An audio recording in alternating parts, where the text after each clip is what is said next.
Hello, this is Noah from screenprintexchange. I am working on this Vevor wire stripper. So I usually have to prepare the tips on these wires. This is 14 gauge. I have like hundreds of these. Usually don't strip 14 gauge because it's just too thin. 14 gauge stranded. So I like to prepare it before I strip it because usually it will jump it and then the tip won't cut the very beginning, and it's hard to feed. So this one's unprepared, just regular. I'm using a foot strip, so it's hard to feed. I'm using a foot switch so I can control it. I can turn it off and on whenever I want. And I'm not using the safeties, so don't do that. So you could see I can't get access to it. So what I usually do is I go sideways, but I don't do this anymore because I prepare the tips. So that's not fun, right? And so let me get rid of these. Too many hands, not enough hands. So anyhow, you guys are probably laughing. Let's take some Harbor Freight mini pliers. They're good for something. And then we can start stripping. So, yeah, that's kind of slow, okay? So, here's another one. Let's try... Okay, let me find the one I want to do. This is how I've been doing it. I've been cutting it just straight, feeding it. See, it's straight. And it feeds much easier. But it does not get the first edge every time. So you'll see, you might say that I'm not going deep enough. You could be right, but I have different size wires. So I've been just using my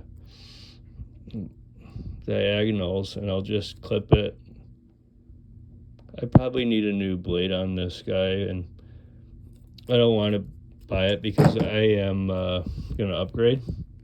So there you go. So it's much easier now. I mean, it's 14 gauge. It's a little ridiculous. So there you go.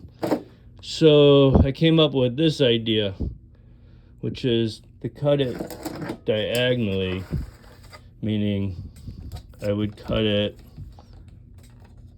with like that. So let's try that. You see, that one might work, might make it the best one yet. Yeah, I've been stripping wire on this machine forever. With this 14 gauge, people say don't do it, and they're right. But I'm watching TV, watching F1, so it is what it is. So yeah, that works. I think that's the new solution. So if you can see, I got a 5-gallon bucket, and let's see. Here's another one that I did the same way. But you know, I've had it where I didn't have to use the pliers or any of that. But this is like, maybe I see people have the same problems with the wires when after they strip it, they have to strip, they put it through the stripping machine, and then they have to cut the tip to get it. I'm trying to do it so I don't have to. Let's try this way and see if it'll work this time. The foot pedal is excellent because and sometimes I'll pull it through, pull it out, so it'll get the very tip of the rubber or plastic, whatever. And this is kind of hard, very thin. Oh, I got it that time. But most of the time, no.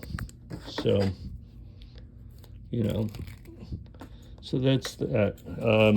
So that's my suggestions. You should have the covers on. But The foot pedal is nice because if I make a mistake, I can just stop.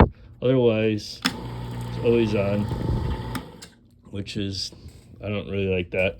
So thank you. If you have any comments, leave them, because I need help getting faster at this process.